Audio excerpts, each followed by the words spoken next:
Good afternoon, Mr. Silverman. Thank you so much for coming in today for an interview to teach at our school. We're really happy to have you here. Thank you, thank you. I'm going to start by asking you a few questions, and then at the end, if you have any questions, you can ask some questions of me. And my first question is, why don't you tell us a little bit about yourself and why you want to teach at our school? Well, um, I recently just graduated from Marquette University, but I grew up here in San Antonio, Texas.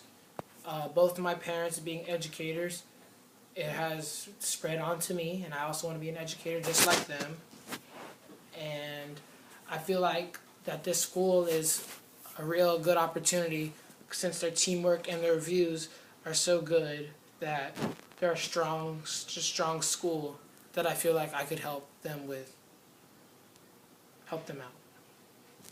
Excellent. My next question for you is,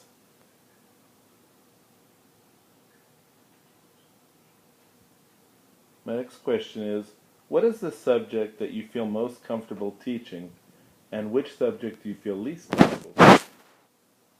Well, the subject that I feel most comfortable about teaching is chemistry and algebra because those subjects were my strongest subjects through my high school and college careers, and I was able to keep up with the work, even help other kids in there, which is what I want to do now, which has helped me also, and those are my strongest subjects.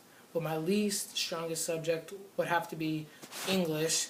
Having trouble in I had lots of trouble in English through high school and college, but in Marquette University, they had an opportunity for people who are having trouble in English, which I took the advantage to get better at English, which has helped me today.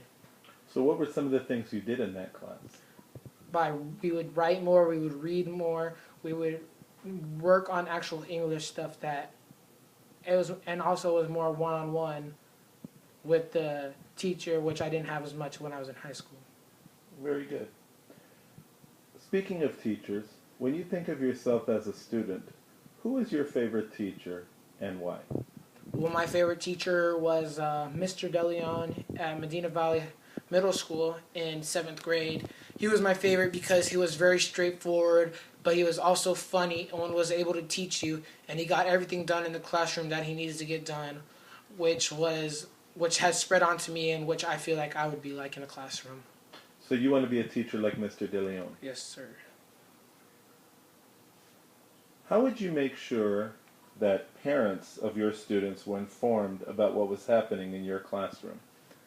I would actually do by doing a daily agenda, which would include homework, their tests that are coming up, stuff they need to tutor, or stuff they need to know to study for, my tutoring times, just in case they need to know when they need to come in if they don't understand something, and also by sending emails if needed, if parents need, and phone calls also if needed.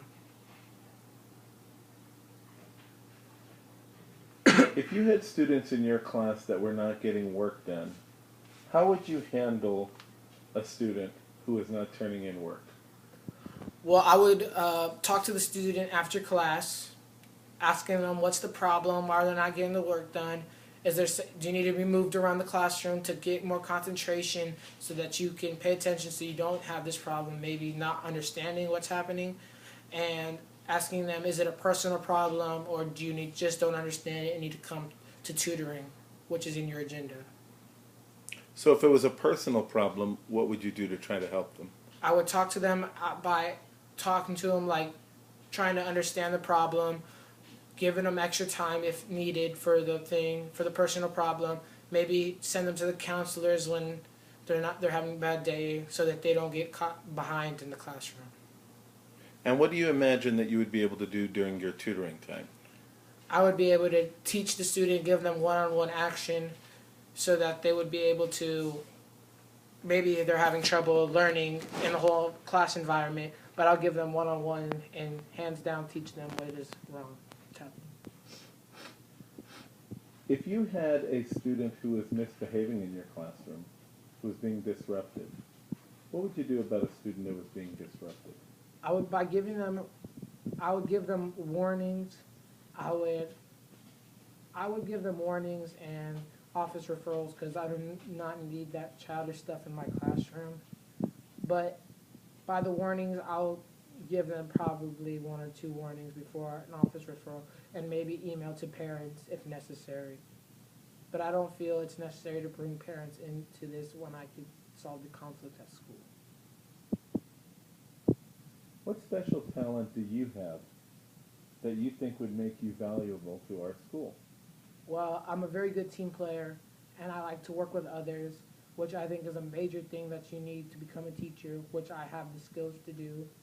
And this school here has a excellent teamwork thing, which I think we could all work along together.